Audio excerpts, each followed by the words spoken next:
Good afternoon, everyone. My name's Phil Hoskins, Managing Director of Graphex Mining.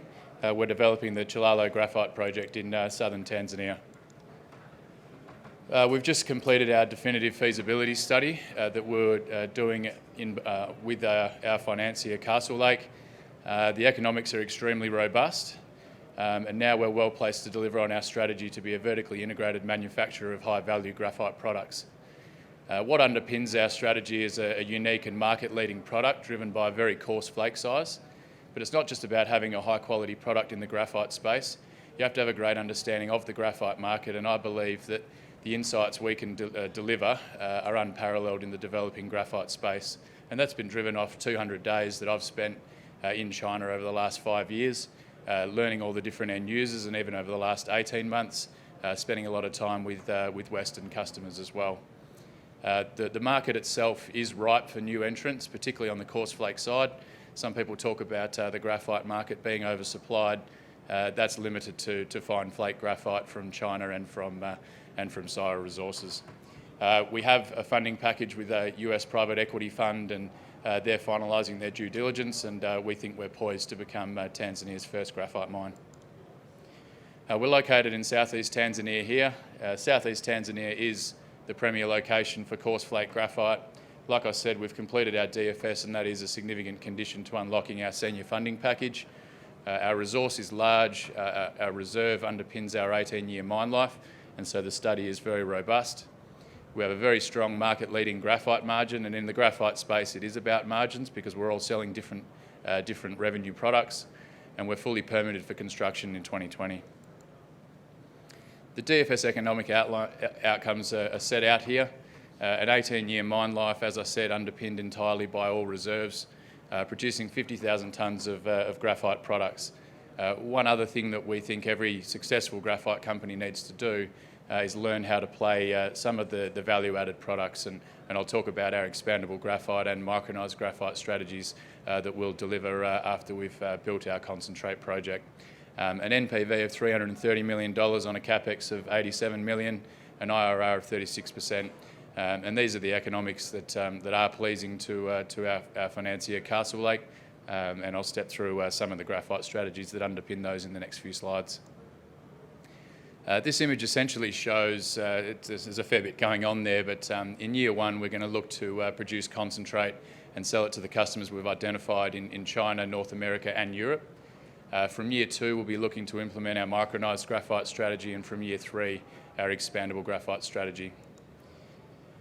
So from a concentrate marketing point of view, like I said, I've spent over 200 days in China over the last 5 years, and you really do need to understand the graphite market if you are going to enhance your revenues and your margins. And over the last 18 months, sort of pushed by our US-based financier, we've also sought to broaden those horizons to include Western markets as well. And a few important learnings are sort of set out here. So geographical diversification, not only is that important for risk, but it's important for maximising your revenues and margins as well, because Western customers will tend to pay higher prices for higher quality products. Application diversification is very important. We're not just focused on batteries, we're not just focused on the high quality expandable graphite materials going into fire retardants and graphite foils, but we're also interested in a number of other things, lubricants and drilling fluids used in the oil and gas industry. There's a number of existing markets that currently use coarse flake graphite. The number of other strategies we'll implement are all based around delivering what customers want, and you can't just assume it's a production line where you're forcing graphite down customers' throats. Some of them have specific requirements around being ISO certified for quality and for environmental. Some have flexibility or need flexible packaging options, screening options and other things. I'll now move into the value add, which is, like I said, to be a successful graphite company, you really need to do this as well. So the expandable graphite strategy, it's something that I've been talking about for almost 5 years. Expandable graphite is one of the downstream processed products from graphite concentrate. Essentially, you take the graphite concentrate, washing it in acid and reagents, produces expandable graphite, and that's used in a number of products, fire retardants and graphite foils, to name a few. But the strategy that we've pursued here, because of our Chinese connections, is to have a processing arrangement with China's largest expandable graphite manufacturer, who will essentially toll treat our graphite into expandable graphite. We've identified 30 international fire retardant customers and the specifications they require. And this is a way with no capital to inject ourselves into what is a highly lucrative and value-adding downstream opportunity. The micronized graphite opportunity is about enhancing value from the fines. Now, the fines is the product that Syrah dominates their production, dominates China's production. It's the lowest value component of our product suite. But we thought, how can we maximise the revenues from this? And again, we've identified 16 international micronized graphite customers across a number of industries: pencils, lubricants, carbon brush, and other things. And essentially what you're doing here is taking fine flake graphite, you're milling it down a little bit finer into a number of different size categories, and it's used in a number of these products. And as you can see there, the markup is astronomical, at $2,800 a tonne on the revenue side. Now, we've got very conservative sales ramp-ups into all of these markets underpinning our DFS. A number of upside opportunities have been identified. I think when we infill drilled the northern deposit, probably didn't hang together as we would have liked. As a result, our operating costs are probably a little bit higher than we would have liked in the DFS. I don't think that's a reflection of what our operating costs are going to be like in production. And the reason here is you've got a VTEM image showing the conductive graphite on our property. There's a tiny little circle in the middle, which is the area that we've drilled. So we know we've got a substantial amount of graphite to be drilled, and we won't be going down to the depths that we've actually assumed in our study. So the opportunity there is not only to increase our mine life, but to reduce our life of mine operating costs. The graphite market itself, despite what some market commentators talk about, the only element of the market that is oversupplied is the fine flake market. Now, Syrah Resources have put their mine into production against a backdrop of the Chinese suppliers already meeting all of the battery requirements. And so to dump what was 180,000 tonnes per annum of pretty much predominantly fines into the market during last year saw a contraction in the fines price. People need to draw the distinction between fine and coarse flake graphite, much like people draw the distinction between thermal coal and met coal. They're different markets.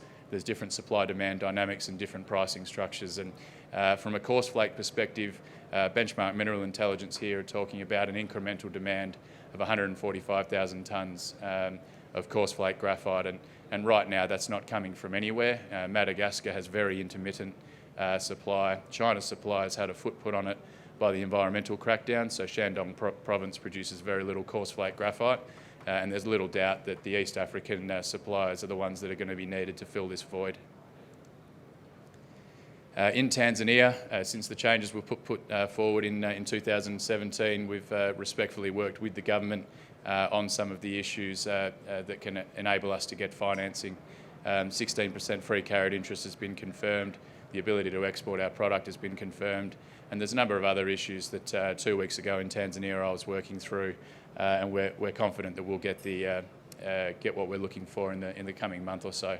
But we are fully permitted, ready to go. Relocation action plan and environmental approvals, all done in accordance with IFC standards. So, and again, this has all been done for a financier who has agreed to come in and fund the project. Production timetable moving forward, we're looking to make a final investment decision by the middle of the year. That will involve the due diligence of Castlelake, as I discussed. And then from there, it'll be a 12-month build and hopefully first ore through the plant in the third quarter of 2021.